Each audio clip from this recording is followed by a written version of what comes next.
6, 5, 4, 3, 2, 1, 0. We have commit and we have liftoff at 2:13. 2.716 million pounds of thrust, and it has cleared the tower. Prepare yourself for a world of seriousness.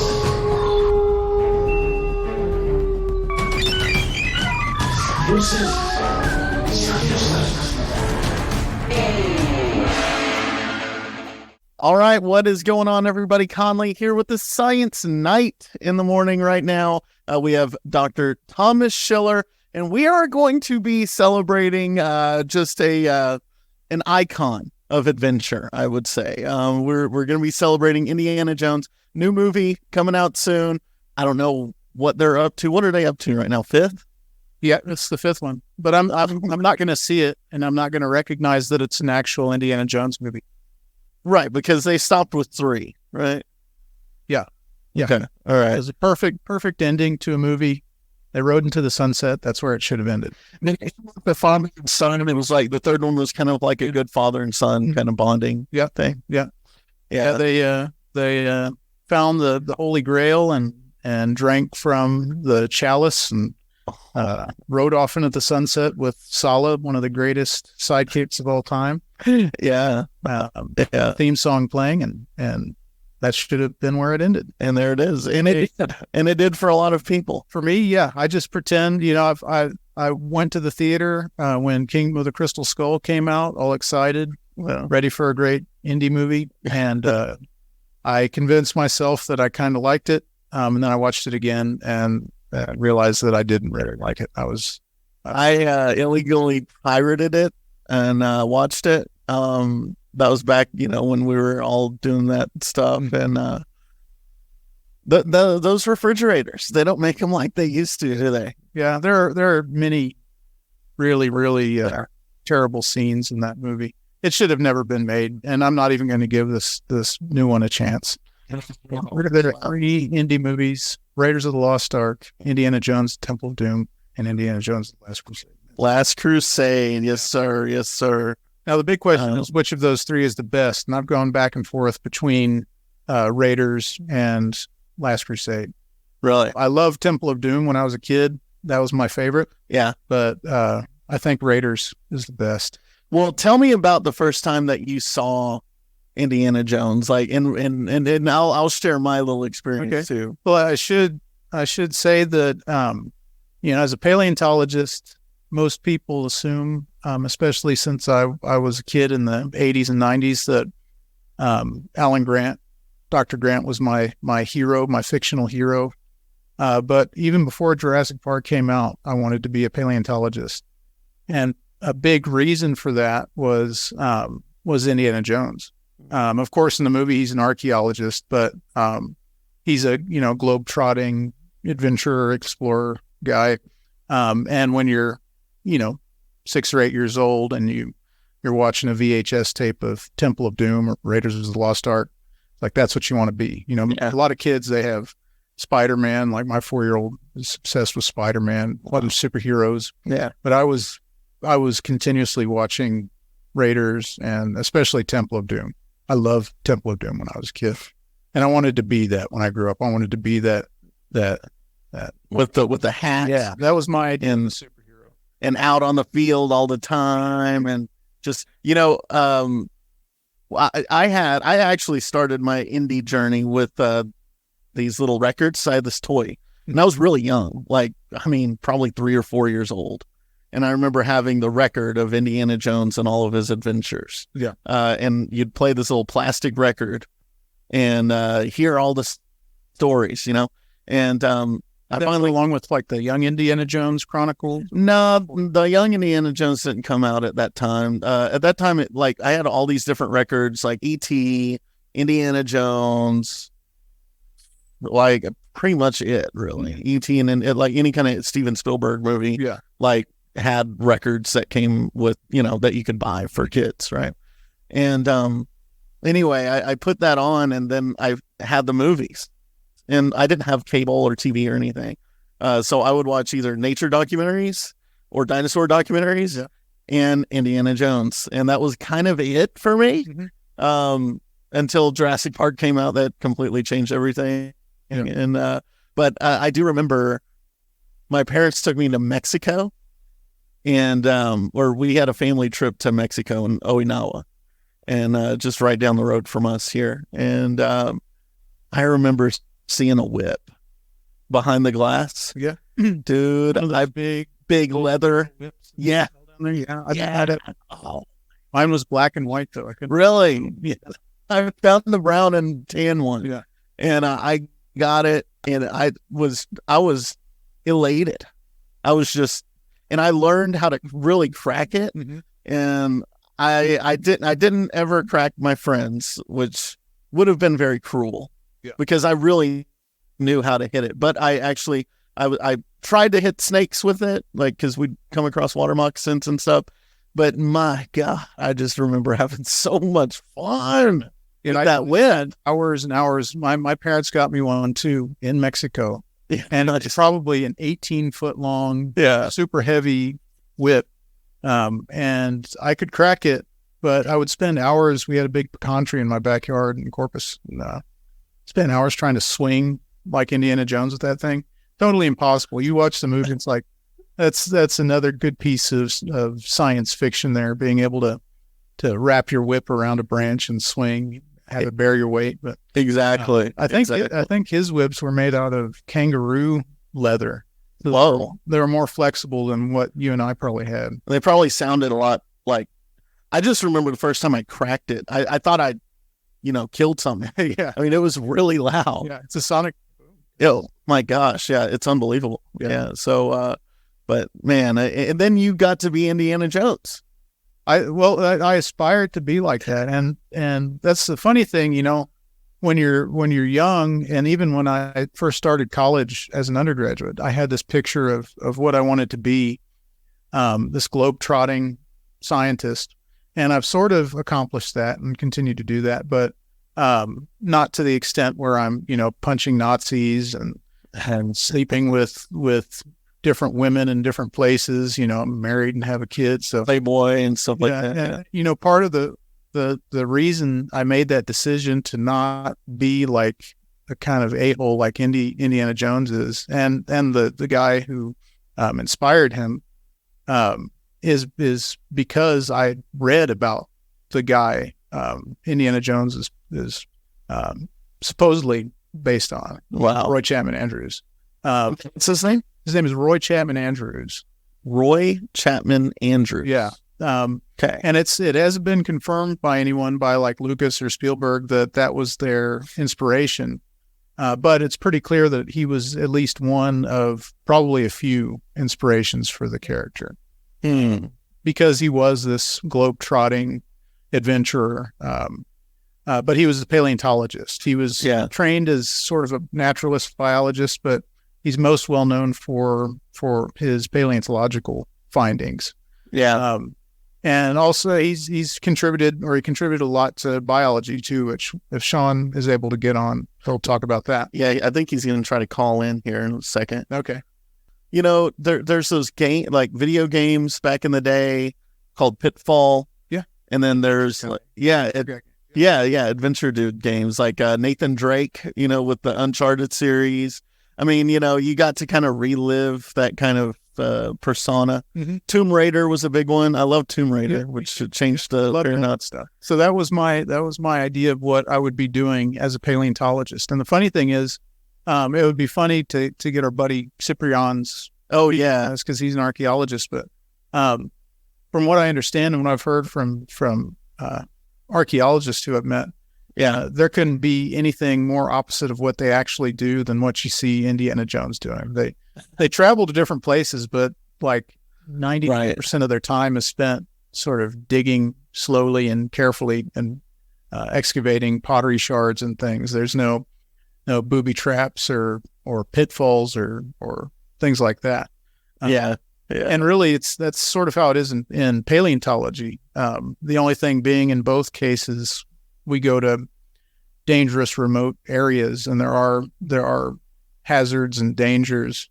I did a lot of work in northern Mexico, which isn't the safest place, and the several weeks I spent down there, I never really felt unsafe. I didn't get in any gunfights with people or. Nice. But did you have a guide or anything? No Guide. No, I worked with a. Did you push somebody into a running propeller of airplane? Never happened. Oh, Never got a chance to do that. dang it. I'm trying to think of the most Indiana Jones thing that I've ever done. And I can't really think of anything too close. In northern Mexico, people are always worried about the cartel, dangerous people down there. Right. And there was always sort of a hint that was going on, especially north of where I was working. The guy who had the little dinosaur museum there in the village I was working out of, I was trying to convince him to take me to this town called Piedritas, which is closer to the river, the Rio Grande, from where I was, and big belt of a Aguja formation exposed there. Yeah. So I said, can we go drive up there one day and check it out? And my Spanish isn't great. I understand more than I can speak, so I'm pretty certain I translated what he said correctly. But he stood there stone-faced and he said, "They'll kill you for free in Piedritas." And then he sort of pantomimed shooting the back of my kneecaps and then the back of my head. Oh my God. Like, okay, well, we don't need to go to Piedritas. Oh my gosh. So maybe Indiana Jones would have sneaked up there to go check it out, but Yeah. plenty of dinosaurs for me to look at down there. Dang. Wow. So there are some places to stay clear of then. Well, for typical people, Yeah. Yeah. Not Indiana Jones. Well, yeah, if you're raised on Indiana Jones and you're concerned with the science and making new discoveries like I was when I was a younger college student. Yeah. That wasn't an excuse. Even if I Yeah. was nervous about doing it, it's like, I can't be a wuss. What would Indiana Jones do? Yeah. Now, as a kid, I grew up I swam with water moccasins. I guess the last thing I did that was similar to Indiana Jones was I've jumped off a train tracks because we live by one. But I guess just a few years ago, I swang on a vine across this little gap in Tennessee. Or no, it was Kentucky, actually, in this big, thick forest. And I was like, oh, yeah, Indiana Jones, swinging past it. And of course, I find ticks all over me because apparently there's a lot of ticks out there. And when you swing on a vine, the tree falls and then, woo, the ticks just land all over you. So That's something you never see in the Indy film. you never see it. Indy picking ticks off of himself Or leeches. with Giardia or. Yeah, right. Any of the realistic stuff. But I guess before we talk about Roy Chapman Andrews, I know Sean is really jazzed to talk about him, and he's read a couple of his books recently. I've read his books, but it's been a long time ago, and Sean and I can talk about that later. But Yeah.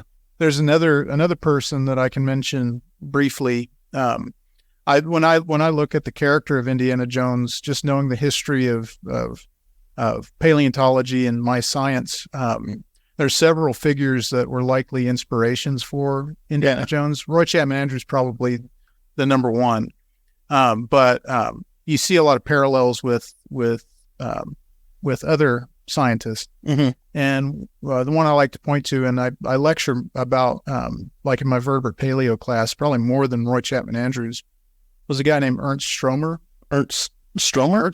He was a German paleontologist who did a lot of work in northern Africa around the time of World War II, so in the 40s. And he was most well known for excavating the first Spinosaurus aegypticus material. Oh, cool. Spinosaurus being probably one of the most bizarre and unique dinosaurs that we know of. It's the only aquatic or likely aquatic dinosaur that's ever been found. So it's, if you want to look up a picture of Spinosaurus, it was slightly larger than T-Rex, so a pretty massive carnivorous dinosaur. Yeah. With a big crocodilian like skull with crocodile teeth, but it had this big sail on its back supported by the spines on the vertebrae. and recently we've discovered that it also had like a fluke on its tail. Its tail was flat and high for swimming. Now that picture you're looking at there is a little more accurate. The one on the left, yeah. Oh yeah, wow. Yeah, it definitely looks like it could be very aquatic. That tail looks like it could do some serious swimming. Yeah, and it had short, stocky limbs, probably a quadruped, walked on 4 limbs. So likely aquatic, and it lived in aquatic environments. But going back to Stromer, in the 40s, he went and he excavated a number of really interesting specimens from northern Africa, from Egypt, including parts of a vertebral column of Spinosaurus, part of its jaw and teeth. And it was pretty clear that it was new and different and unique, and that it was a dinosaur. And he took all that material back to Munich and curated it at the Natural History Museum in Munich.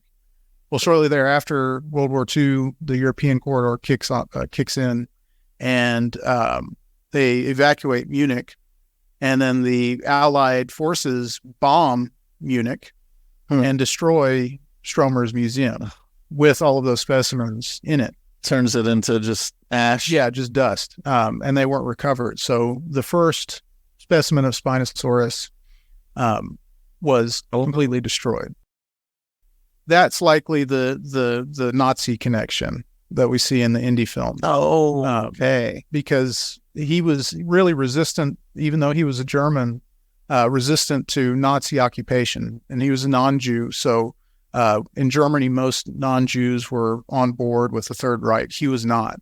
Yeah. And he was vocal. So he managed to escape being like captured and executed, and escaped, but all of his wonderful specimens were destroyed. Wow. Not by the Nazis, but by the Allies, unfortunately. Yeah. And much later, people went back to North Africa, to Morocco, and found even more amazing specimens of Spinosaurus. So nice. Wow. It all worked out, but it's pretty gut wrenching to know that the first specimens were The very first one unearthed.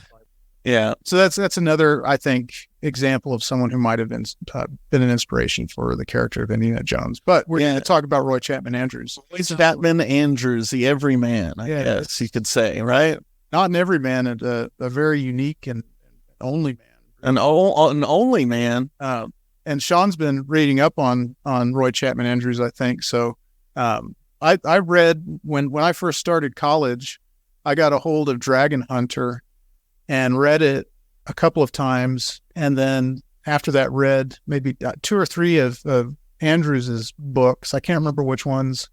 Under a Lucky Star, I think I read. So I'm not the Roy Chapman Andrews historian that I was when I was a young undergraduate student. But it sounds like Sean might be an expert at this point. So Sean, do you want to talk about the history of Roy Chapman Andrews, who he was, and I could talk about his paleontological contributions, maybe. Yeah, so I think you probably still know more than me then, because I didn't read a biography or anything like that and know vaguely about him, but I did read his 2 books that he wrote about his adventures in Mongolia just recently. I've always kind of wanted to read them, but since I'm going to Mongolia in a couple of days, well, I've been reading up a ton about the different explorers and things and getting an idea of what it's going to be like. And so I was like, this is a great opportunity. And, I just, for our listeners, it's so cool, the resources that are available, because like any of the books of that vintage are completely available for free online as PDFs. So you can get Across Mongolian Plains, you can get On the Trail of Ancient Man, which is his probably might be his most famous book. And you could just download them as PDFs. That means that you can't just sit there and thumb through it as an awesome old dog-eared yellowed paperback, which would be preferable. I hate reading online, but like that's the only way to get a hold of any of these things sometimes nowadays. These books are over 100 years old. They're all in the public domain now. So you can get them for free. And so I sat there in mornings reading these just for a couple hours a day, which is all I can stand looking at a screen. And yeah, I learned a lot about him. My knowledge of his life is really kind of the Wikipedia version, which is pretty like the ultimate man or everyman. I honestly, those two things, he's kind of both, because he grows up in a kind of a little setting, I guess, in Wisconsin, and up and decides that he's going to become, this adventure-filled life. So he decides to apply to the American Museum of Natural History in New York to work there. And they're like, who is this guy? He goes to college, I think, in Wisconsin. That's it. And then, nobody's hiring some goofball who doesn't have any experience at the, preeminent museum in North America. So he leaves there anyway to become the janitor. Nice. Yeah. I love that. At the collections. Yeah, in like the vertebrate collections, and just starts to learn how to do everything. And then within like 8 years, he's running the place. Wow. Yeah. Wow. Yeah. A member of the. Do you know more about that story? Is he an academic or what? No, he went to college, really. But he wasn't an academic. He really didn't have any aspirations to be a paleontologist or even a naturalist at that point. Huh. He just knew that he wanted to go explore and visit different places. That's awesome. An adventurer, Yeah. Someone who wanted to experience the danger and the mystique of different far off places. Wow. So I think all of us kind of relate to him for that reason. But yeah, he just shows up at the AMNH and sweeps the floors for a couple of years. He trains in taxidermy, so he starts working there in their animal collections, doing taxidermy display, and then basically gets into. I think his first expedition was doing whale research, going out on a ship and studying whales. So he got from that within a very short period of time, 8 years. What Sean said is like the time frame from sweeping the floors to being a researcher for the American Museum. Wow! I think within 8 years he became a member of the Explorers Club, which is like the most sought after sort of club for people who do science and exploration. Wow. I didn't even know there was one.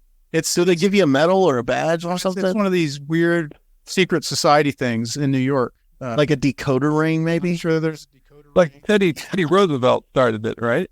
Yeah. Oh, wow. Yeah. Cool. And Andrews actually became the president. I think he was the president for 3 or 4 years in the 30s, I want to say 30s or 40s. So he became a big name in science and exploration science pretty quick. And it had a lot to do with his charisma and his wanting to go visit far off dangerous places. That burning desire. People like that during that time, during the turn of the century, during the 20s and 30s and 40s. Wow. Science was big. Yeah. Wealthy people paid for scientists to go and look for dinosaur bones, go on expeditions to document plants and animals. It was the pop culture of the time. Yeah. And it was a super romantic sort of setting too. It was dangerous. They were very public figures. Roy Chapman Andrews was basically a celebrity. He was given the highest honor of the Boy Scouts and all sorts of stuff. So people knew who he was, and there were people willing to pay for him to go do expeditions. And like I said, he did whale research. Yeah. He did taxidermy. And his most famous expedition, the Central Asiatic expeditions, he stumbled into paleontology basically. Wow. Did he ever have that spy phase, like the opening of the Temple of Doom?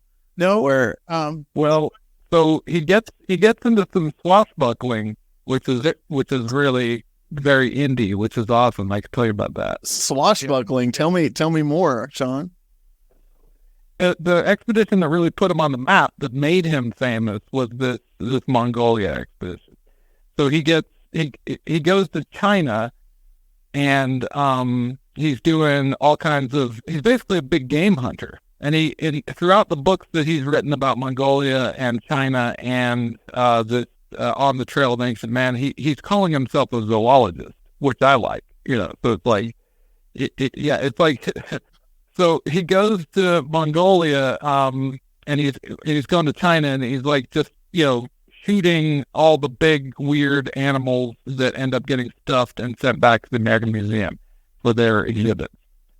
And and some of those exhibits are still there. You can see them, and Teddy Roosevelt did the same thing. He went on a big African game expedition and blew away everything you can imagine that's out there.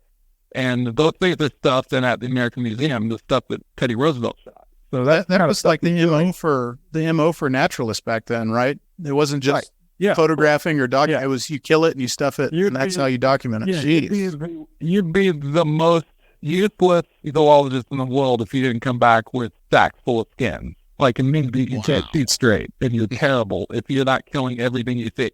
And a lot of that still do this. They still even classes. They'll, a good mammalogy class will take their students out with, mouth traps, killing stuff, and so their students learn how to stuff them and put them in the museum. That's what we do. That's what herpetologists still do.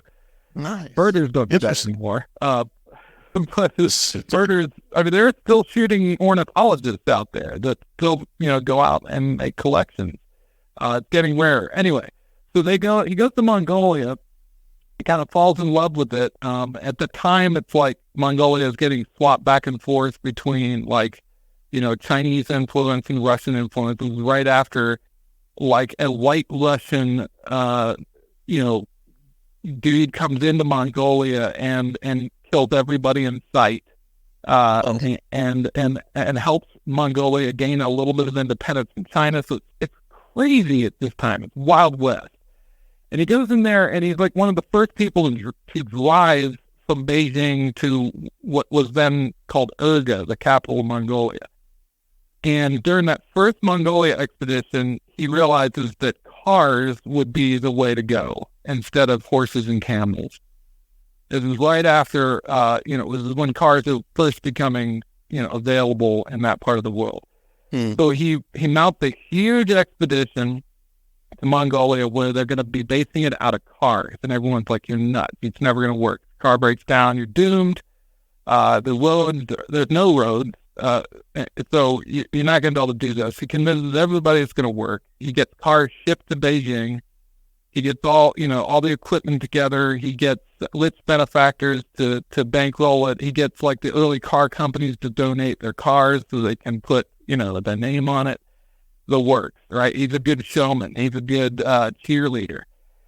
And he goes out there, and the whole point is to, I guess, there's this, paleontologist at the American Museum who's convinced that we're going to find the earliest evidence of humanity in Asia. Yep. Osborne. Right, Osborne. And because there's all these, if you look at the geographic distribution of mammals, it is obvious that Asia is a super important place for the evolution of mammals. You look at things like the distribution of moose and elk in North America and in Asia, and you're looking at things like that. And so Osborne's convinced that early man had his most, impressive evolution in Asia, which is absolutely wrong, right? Well, plus Osborne was a eugenicist as well. So great. Was he a Nazi? He wasn't a Nazi, but he was pretty close. Wow. White supremacist. And all these dudes are men of their time. So, read these books, go in there with a thick skin because, Chapman Andrews would absolutely be canceled by any modern, yardstick. Yeah. Well, I guess it should. Probably one thing that you definitely wouldn't have encountered in the books that he wrote, but if you ever get a chance to read Dragon Hunter, it's a biography on him that's really honest. It's written from accounts of people who knew him. But he was, on top of being a brave adventurer and a charismatic guy, he was also kind of a sleazeball. He so his wife helped him with those early expeditions in China. Yeah. And after he went on his first big expedition, a part of the Central Asiatic one, he came back in 1922 and dumped her. He divorced her, and then he married some other hottie after that. Which is hilarious because by the yardstick of our time, that's not entirely unusual, but by the yardstick of that time, that's absolutely scandalous. Yeah. Right? Yeah. This poor guy could get canceled in any century. Well, here's another story that you probably didn't read in one of his accounts. He was also known, and it's thought it's one of the reasons he was so keen on going back to Asia, was he loved opium and frequented opium dens and ladies of the night in China. Interesting. No, that doesn't turn up at all in his book. Yeah, he wouldn't have But mentioned.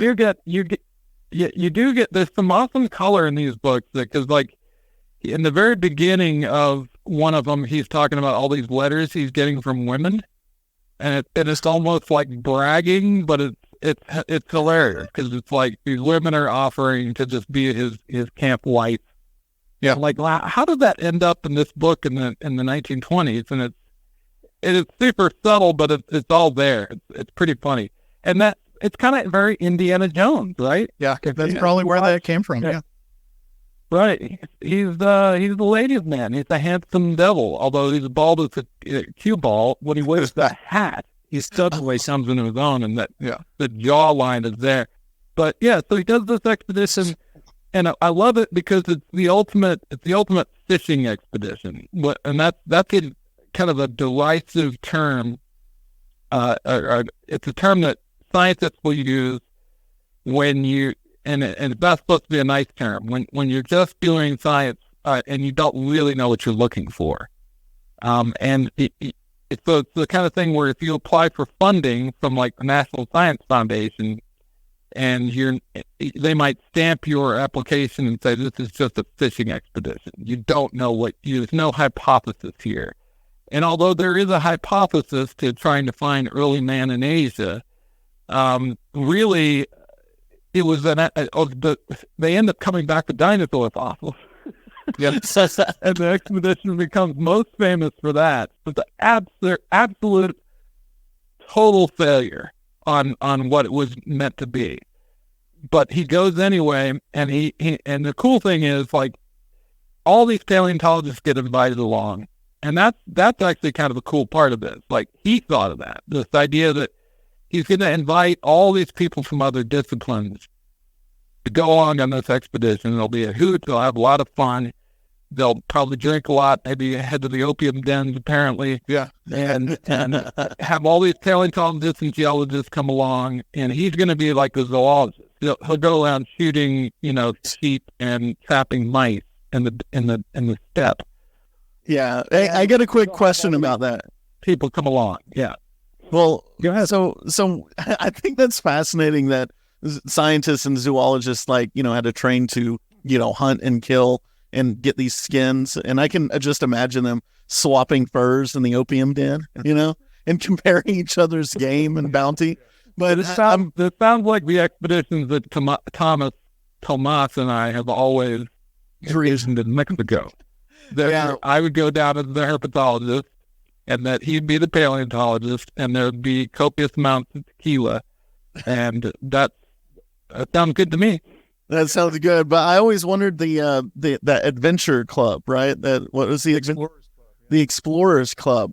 I wonder if it's a requirement for anyone who's setting the target in their sights to just scream for science right before they pull the trigger and kill the animal. For science. Yeah. To his credit, he describes the hunting like it's great reading. It's very adventurous. It's a little off-putting nowadays because, he's describing shooting things that are now super rare. But at the same time, there's plenty of places where he's like, all right, we had a good collection of this species, and I didn't dare kill another one. It was for science, and of course they skin everything and eat everything to put meat on the table. Some gazelles. Sure. But it's cool because they find out very quickly that the car is the best way to get around in Mongolia. And get around fast, you can go all over the place, you can split up into multiple groups, combing the plains. And everybody said, no, man, you're not going to find anything in Mongolia because they're picturing it as like Nebraska, right, where it's just nothing but grass. You're not going to find bone beds. But then, like, there are parts of Nebraska where the plains break up in the Badlands and there's great fossil beds. And that's exactly what they find in Mongolia. And they're the first people to find multiple exposures, beds, Badlands with ancient mammals, which they find right away. Like on the first bloody day, they find Baluchitherium, what they call Baluchitherium, which is an enormous, extinct mammal bigger than anything that's around now. So they're excited about that. Describe it. What does it look like? Baluchitherium, I think it's like this big rhinoceros-like critter with like, instead of a horn, it's got like a big club on its face or something like that. Oh, yeah, I remember seeing those. Yeah, The bifurcating club. Yeah. Yeah. And the funny thing is, though, that even that, I mean, it was exciting for them because they're like, boom, we found something. But Baluchitherium had already been described. And so in the book, he's always stressing how incredible to find it. It's like, they're the first people to find Baluchitherium in Mongolia. And it's like, come on, that's a good find, great job. But it's the species that everybody already knew about. But then they start finding dinosaur bones. And they find incredible beds. And then later on, in maybe the next year, they find the Flaming Cliff, with the kind of now world famous Cretaceous site, where at the time, I guess the most famous thing that came out of there was, Protoceratops and Oviraptor, and of course eggs. They find the first dinosaur eggs. Yeah. The burning what now? Burning cliffs. The cliffs, what they call the flaming cliffs, which is this like kind of sandstone outcrop that turns bright red in the sunset. Which I'm going there in like 5 days. It's part of the tour that we're on. You're Indiana Jones, man. But not really. It's the paid tour. I'm the pasty white tourist. You're right next to the big lady and with the big hat and sunglasses, complaining about the Yes, flip-flops and a Panama hat. Yeah. You're gonna have a map cream on my nose. Where the effing dinosaurs? Yeah, and I will be the weird tourist that everyone like stares at whenever like a lizard takes off into the sand and I go running after it. But yeah, so you have to put your Capri Sun down. The most famous creature found at the Flaming Cliff now is one that he doesn't even mention it in his book. It's not in there. Not at all. And it came out of there during, it's just some random set of fossils they found amongst hundreds of others that none of them would have thought was very exciting at the time and would have been described, I don't know, decades later from, when they were unpacking the crates that came back from there. And somehow, even in the 1970s and 80s, this was not a famous critter, and somehow a science fiction author knew about it. And I don't know how. I always assumed he was a fan of Chapman Andrews, and he read about this thing from one of these books, but he couldn't have because Chapman Andrews didn't even know that they found this thing at Flaming Cliff. This little critter about the size of a jackal called Velociraptor. I don't think Velociraptor Mongolian. Yeah. Wow. Because even in the 70s, the most famous theropod with a sickle ankle claw was not Velociraptor. It was Deinonychus. Yeah, it's North American. Every kid, every kid knew about this critter because it was becoming famous from paleontologists talking about it being an agile hunter. It was in all the books, and I've seen the fossils Deinonychus at Harvard, and it's impressive. It's big. It's more of like a leopard-sized animal. A Velociraptor in life probably wouldn't have scared you very much. Unless there were packs of them. Mm-hmm. Yeah, right. Which was what made them scary in the book Jurassic Park, which made them famous. And of course, the movie upsized them and made them very scary and impressive. But yeah, Velociraptor mongoliensis, or is it Mongolian? And either way, that was discovered at the Flaming Cliffs by Lloyd Chapman Andrews and his crew. And so that's kind of the story of Lloyd Chapman Andrews. And, when he comes back, he's such a good cheerleader, and his books are so famous, they're so well written for a general audience, that the expedition is a huge success from kind of from a celebrity standpoint. He ends up on the cover of Life magazine. Yeah. Wow. Like the Apollo missions, but in the 30s. Right. Yeah. Right. Yeah. It was, wow. Just game breaking. The funny thing is, and if I'm remembering the story correctly, the first dinosaur bones that they found, they were found on accident. And I think it's because one of the vehicles broke down, ironically enough, and they had to stop. Yeah, something like that. Yeah, and the guy, their cameraman on the guy who was the cameraman, I think his name was Shackelford, his last name, essentially trips over some dinosaur bones. Wow. And they start poking around, and they discover the geologic formation that comprises the Flaming Cliffs, and start finding this wealth of stuff, which from I guess to speak to the geology of it, is pretty incredible considering the environment that the rocks were deposited in. Yeah. Typically, when we think of sort of ideal environments for fossilization, there are places where there's rapid deposition, rapid burial of bones, which isn't really conducive to upland environments.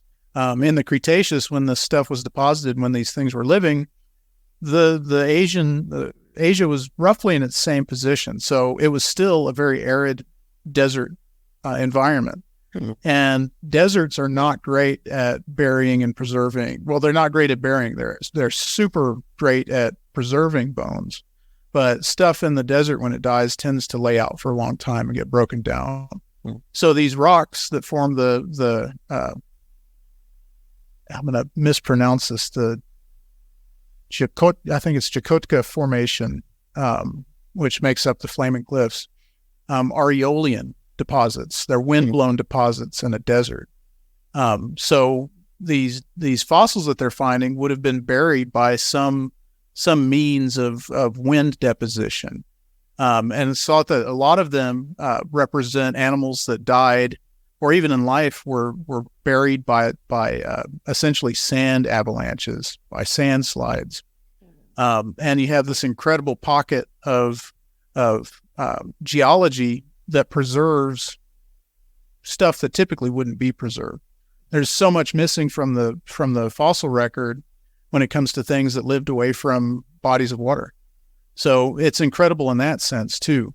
And the preservation is perfect, because when you look at a desert, and a place that's been a desert for over 80 million years, there's almost no weathering that takes place. There's not a lot of rain that would lead to chemical weathering. There isn't a lot of plant life that would lead to acidic soil. So it's arid. It's perfect. So some of the best preserved dinosaur fossils that you can see were collected from this area, from the Flaming Cliffs. The dinosaur nests, the eggs, which Sean mentioned, these are the first dinosaur eggs that had ever been collected, are immaculate.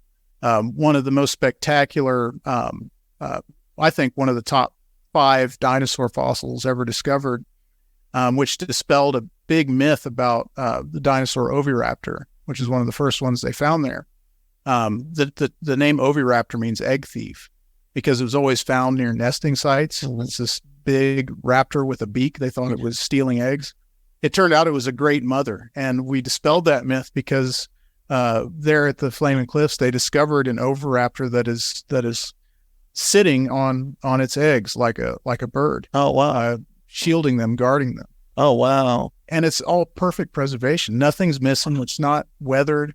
There's brilliant, probably the number one or number two dinosaur fossil. And those of you who are listening can look these up. A beautiful fossil of a velociraptor mid struggle with Protoceratops. Protoceratops Mid struggle. Yeah, look it up, Conley. Well, what do I type? Just look up Velociraptor Protoceratops. And that was discovered later, not by enthusiasts, but just to kind of show you that I think Soviet diggers found that thing, or maybe even Native Mongolian. But that just tells you that they cleaned up in Mongolia. They found a lot of stuff that Mongolia is still producing fossils. That is unbelievable. There are Japanese scientists who are working there, Chinese scientists. Philip Curry, who's one of the more well-known North American paleontologists, did some work there in the 90s. Wait, this had to be rapidly buried. This is one of those examples. And again, this wasn't one of Chapman's group's discoveries, but they think that because this is so pristine and because it preserves life position, these two, that they were buried rapidly in one of these, like a big dune, buried them. Like a storm slip and basically an avalanche, a dune avalanche. Imagine like these huge dunes that are in the Gobi Desert now, or even in the Sahara. Imagine a leopard grabbing onto an oryx, and the oryx impales the leopard, kills the leopard, and they both died together, laying there next to the dune. These places are so far from water that not even vultures will come. Wow, that body. Jeez, They won't even make the flight. Even if they became, and you'll find these corpses out in the desert, they're just leathery. They don't decompose like they would in a wetter place, and so they become this kind of stretched skin over bones. And then imagine that dune just moving over the bodies and burying them. Wow, They'd be really good preservation whenever they became fossilized later. Yeah, the skin becomes like the beef jerky, shrinks and preserves like leather, and kind of just encapsulates it. But just to describe this fossil, what we're looking at here, and I encourage people to look it up because it's art for me. Yeah, it's unbelievable. There's a Protoceratops, which is a really tiny ceratopsian dinosaur, frilled dinosaur. This one doesn't have a horn, but it has the big beak, and it has a shield on its head. Yeah, you can see it has that one of the forelimbs, one of the arms of the Velociraptor in its mouth. Yeah. Chomping down on it. And then if you look closely, the left hind limb of the Velociraptor, the big sickle claw, is deeply embedded in the rib cage of the Protoceratops. So they're in a death struggle, and it's all preserved there like a photograph. Yeah, exactly. Like it happened instantaneously. Yeah, it's unbelievable photo. Wow. Until they found that dinosaur mummy in Canada, I think this was at the top of the list. Finding that, right? You're like what, a Soviet paleontologist in the 80s or something down in Mongolia. You're like, oh, cool, some fossils, and you're finding that, oh, this is the femur of a Protoceratops. Neat, you got a Protoceratops here. It looks like it might be complete. And you keep digging, you keep uncovering. You're like, wait, what's this other thing at that? What's hell? And you keep going. You're like, holy shit, there's another dinosaur here. And then you finally unveil the whole speed. You're like, holy fuck, this is awesome. Yeah. Well, you did, Sean, because you've been out in the field with me a couple of times. Usually when you find that sort of scenario, it's like, oh, look, there's a Protoceratops femur. The end. And that's it. Yeah. So this is one of these spectacular examples. Like, oh, yeah, and what is it? Not really sure. Oh, and it's crumbled into 1,000 pieces. Let's just find the next thing. Yeah. All right, so I promised you swashbuckling, and here's a quick one about. So he's so hilarious. He's so Chapman Andrews is kind of the ugly American. Everything we do is the right way. These other people are. He's interested in other cultures, but he's definitely looking down his nose at the other cultures, which would get him canceled now. And so there's a scene where he's in the capital, and there's all the So in Mongolia, there's Tibetan Buddhism is super common and was by then, and so like a quarter of the population of men in Mongolia are Buddhist monks, lamas. And they're everywhere. And he's always like, they're protecting certain places with sticks, and they go into a monastery, and women aren't supposed to go in there, and he sneaks his wife in anyway, and he's doing these kinds of things. And he ends up in this crowd, and there's like 500 of these llamas, and suddenly this dude comes up and starts shouting at him and his wife, and starts trying to, like, the way he's seeing it is that this guy is really, like, stirring up the crowd against him. And all of a sudden they start getting all frantic, and it's very, like, you know, late as the lost ark. They're all starting to look at him and shout at him, and this guy's coming at him. He's not a monk, but he's dressed in a different uniform. And he's yelling, and he grabs Chapman Andrews by the arm. And the crowd, the crush is pushing them, and he's starting to get separated from his wife, and he's freaking out. And so he throws the dude to the ground, and then pulls his 9 on everybody. He pulls his 45 automatic and starts yelling at the crowd. And he's like, if I start shooting at these monks, we're all dead, because they're all just going to tear them all apart. So it's very touch and go. Their guide runs off on horseback and gets attention for a second. And so then he and his wife jump on horseback and try to get out of there. And another dude in the same kind of green and black uniform ends up grabbing him. And the guide had gone back to get some important notable that they were friends with in the capital. And they end up basically in jail. So if reading it, he doesn't know what actually happened. And as a reader, you don't know. You especially don't know. But it turns out that the two dudes in, like, green and black were probably cops. Oh, great. Like, so he'd thrown a cop to the ground and then pulled out a gun in a foreign country. Yeah. And, you know, this is terrible, right? This is not good. And everything gets smoothed out. And the best he can understand, the best he interprets it, is that the cop had thought they were Russians.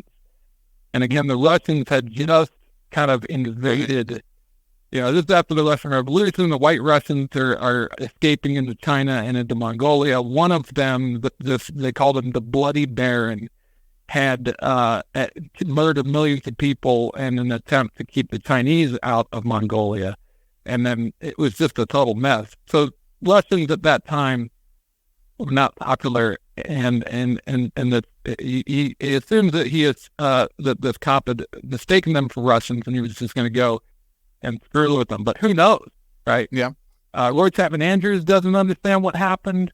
As a reader, you certainly don't know, but his response is fairly typical of what you would want to do as an American, but maybe you should never do. Yeah. Oh, a gun. Yeah. Oh, yeah. Right there, no matter what the cost. And there's several examples of this that are just hysterical in the book, where, you know, customs officials are being jerks. And so instead of kind of slowly and patiently negotiating, he pulls a gun. And as as an American, having gone to these other countries where you do feel that you're being targeted for being, you know, you just got this sign on your back that says, I have money, right? Right. And sure. You're being targeted left and right. And man, there's so many times I wish I could pull an AK and just assert that kind of authority. And he does it. And it's a very rewarding reading. Yeah. He would have been one of the last people that could get away with something like that. So I've got to run pretty soon, but I've got two swashbuckling stories to contribute really quickly. And I don't know if these have to be in his books, but I remember reading about it in The Dragon Hunter. The first one, and I don't remember the specifics, but he and his group were driving a convoy of cars across the Gobi, and they were charged by, like, some nomadic Mongolians with rifles. Did you remember reading this one? And from what I remember, the story goes that, you know, of course, everyone hauls ass away, and Roy Chapman Andrews, who is riding with Walter Granger, the paleontologist he took along. He spins his vehicle around towards the oncoming nomads, pulls his 45, and at full speed starts charging them, firing wildly towards them, and scares them off. So there's another Indiana Jones like story. Or go ahead. Yeah, and he fires first. That was what I loved about that scene, is that, again, from his perspective, he's like, these guys are bandits, and they're coming. It's like, how does he know they were bandits? Yes, he no clue. He shoots first, then asks questions later. Yeah, it's so hilarious because they look sketchy, but they don't shoot at him first. They're just approaching, and then he goes after them. It's unbelievable. Yeah. And the second story I have before I leave, this is definitely indicates some inspiration for Indiana Jones. One night, the camp supposedly was invaded by snakes, and this is thought in the book that I read. Thought this might have been a little bit dramatized from his perspective, but snakes invaded the camp, like supposedly hundreds of snakes. And Andrews wakes up and is terrified of these snakes, and again pulls his gun and starts knocking off these snakes in the middle of the night in Mongolia. So that's where the fear of snakes. I was so interested in what kind of snakes those were and whether there could be a kernel of truth to the story, because they start turning up under their luggage, and they collect a bunch of them. And I went and looked, and sure enough, there's basically two venomous snakes in Mongolia. There's the adder, which is a common true viper found from Britain all the way to Mongolia across Eurasia. And then there's the pit viper, which would look like a little bit like one of our copperheads. Neither of them are super dangerous, but these happen to be that pit viper. And they turn up. He claims they killed 57 of them or something like that in a couple of days. And I started thinking, I was like, you know what? And I was in the date is September, and they're near one of these rocky cliff kind of locations where they're collecting fossils. I'm like, this was a hibernaculum, so it had to be. And I didn't believe the story. What was probably going on? These snakes were coming out of the steppe, out of the grasses where they sit there, individually ambushing little mice, and then before winter they got to move back to these rock outcrops to hibernate. And that had to be what was going on there, if there's any nugget of truth to that story. And I don't mind, he killed a bunch of them probably mercilessly with his gun, but at least he collected them, in which case he gets my stamp of approval. Yeah, there was science in front of the show.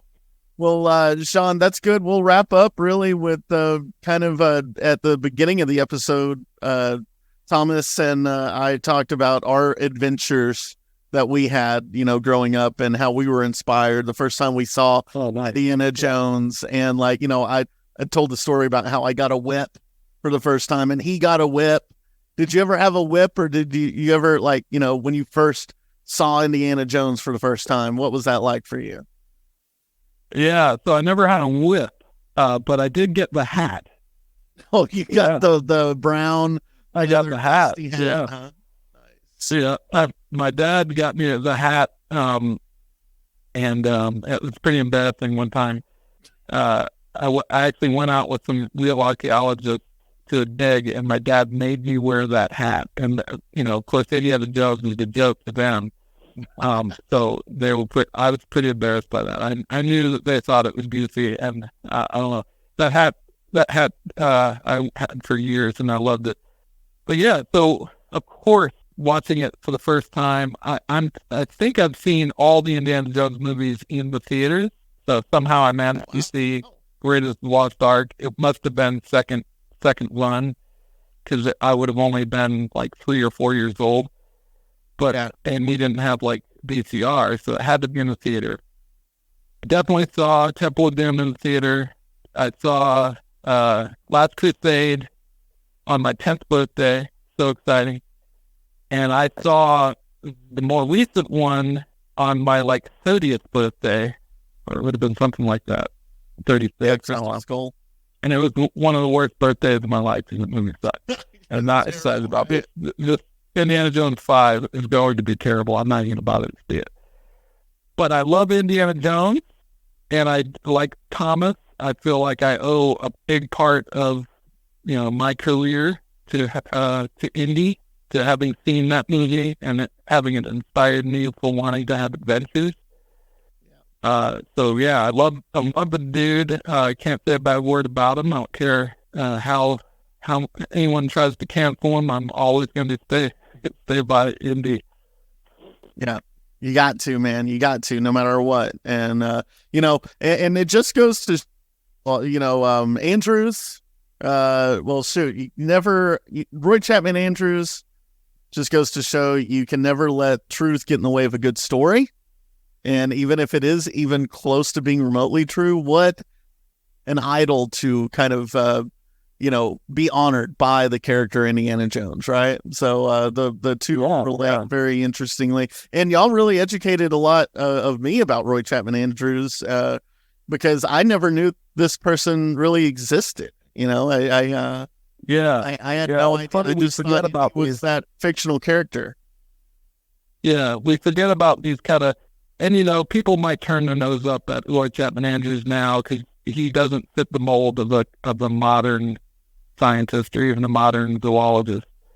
That kind of an expedition that he did, most people would think, it's a fishing expedition, but it's that kind of stuff, and it really does. It leaves a mark, in the way that it inspires, and in the way that it paves the way for the future. So it brings back cases and cases and tons of fossils, but little mice, some of which were named after him. Like they discovered new species of small mammal and things like that on the expedition. It was not, the books that he wrote was for a lay audience, and they're exciting, and they're not the kind of thing that you would see people write anymore, unfortunately. But it's all great stuff, and like I said, if you really want to have a good adventure with swashbuckling and all that, all those old accounts of the early explorers, again, they're all right there on your fingertips. It's probably the best thing the internet is good for, I would say, in my book. Yeah, is that you can get this old stuff just for free. Instantly. It's sort of the Creative Commons archives and stuff like that. And so, well, all right. One last question to wrap it up. And is there any way that we could have adventures like that again? The world has really changed in a lot of ways. You see, I mean, just look at anywhere in the world, they kind of have this little carbon copy, like of, you have your little strip mall, you have your fast food chains and whatnot. Like they're all like, there's not very rarely, like that's what I love about Alpine so much, and all the rural areas here in the far West Texas landscape and the frontier really is you do see a lot of very kind of, it goes back to the Wild West, right? And people just have their own rules, and they're making their own rules. The sheriff owns a gun store. That's the best. Like, I love that about this town, man. Like, and all the cops are really cool with everyone. Like, they'll let you get away with stuff. Like, it's not like people are doing bad things, but people have their freedoms. And is there any way that where do we have to go to experience that adventure again? You hit the nail on the head. I think you can, and absolutely you can, and because there's still so many places that are kind of skipped over, and the Big Bend is one of them. It's one of the reasons why we had so much fun and did so much good work down just in Mexico. And Thomas did the same thing for his PhD research. Northern Mexico is too far from Mexico City for Mexican biologists or paleontologists, and it's too far away from Houston and El Paso and Arizona State for Americans, and it's got this perception of being dangerous. And so probably the least explored area of North America, including Mexico, is our area just south of the border, just beyond the river. There are jungles in southern Mexico that are better known than the Chihuahuan Desert. So we really got to go to some places where people had not done surveys. And it's all like your chances of finding a brand new species are pretty small, but way better there than in some of the places you would have picked over, right?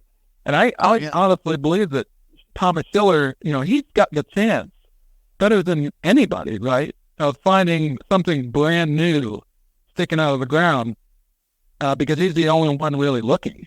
Right. And if you imagine, and that's in North America, right? That's our neck of the woods. It's our own backyard. Imagine what it's like in, Chad, in southern Libya, in Kyrgyzstan, and some of these places where, like, the Sahara Desert hasn't been this dangerous as it is right now in like 200 years. Nobody's going to be going there for the foreseeable future. It's fallen apart. Since we invaded Libya and toppled Gaddafi, it's caused, and that happened, like, people are, what? Yeah, that happened like 10 years ago. Since that happened, it's had this ripple effect in the region, and the countries have fallen like dominoes. It's the Wild West in North Africa right now. Nobody goes there. Tourism has come to a complete stop. All the routes through there are run by human smugglers and Islamist extremists. It's super dangerous in the Sahara right now. So one day when it becomes okay again, who knows what might become unearthed, but right now you can't go.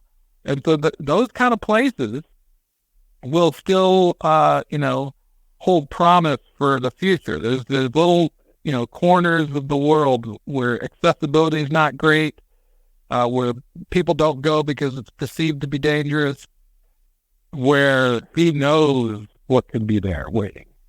Wow. So, there you go, listeners. Work real hard. Get very, learn your science. Go and join the Adventures Guild. Get your keychain and your backpack with the logo. Really crazy swashbuckling adventures, and you don't mind getting, having bandits come over the hill. North Africa. North Africa. If you don't mind getting murdered every once in a while, go for it. You can do it. Yeah. You got to take those chances, though. Just like what we were talking about at the start of the episode, as kids, I love going out on adventures. Like, I lived in the country, swam with the water moccasins and ponds and little small lakes, and jumped off the train tracks and just like fun stuff, just a lot of fun adventure out there. And of course, it's hard to do that nowadays, but it's possible. Yeah, definitely. You could even kill a Nazi. You could probably kill a Nazi with a propeller. Yeah, if you get in a big fight under a plane. Yeah, that's a good move. Yeah, there's Indiana Jones. There's plenty of Indiana Jones adventures waiting for you. That's true, man. Well, there's another Science Nights in the Morning episode, and route now it's just Science Nights because we are unchained now. You can find us on SciNights.com, SciKnights.com. Find all the episodes and check us out on Spotify, any kind of listening app, Apple Podcasts, YouTube. You can look us up. We're all over the place. Subscribe. And if you have questions, just say hi to us. So, feel free to. We'd be happy to answer any questions you have. Sean, anything before we head out? No, that's it. Thanks a lot, man. Talk to you later. Oh, man. I'm so glad you called in, dude. We'll see you next time on Science Nights in the Morning. Thanks for listening to this episode of Science Nights in the Morning. Be sure and follow us on Patreon for exclusive gear and uncut episodes. Check out the latest science articles on our Facebook page and subscribe to us on YouTube and your favorite podcast listening app. You can also listen every Saturday at 10 a.m. Central Standard Time at BigBenRadio.com. And if you got a question, we'll join the discussion. Hit the hotline at 432-217-1983 and record your message. We couldn't do this without you, and thank you so much for listening each and every week. That's Science Nights in the Morning with a K, and we'll see you next time.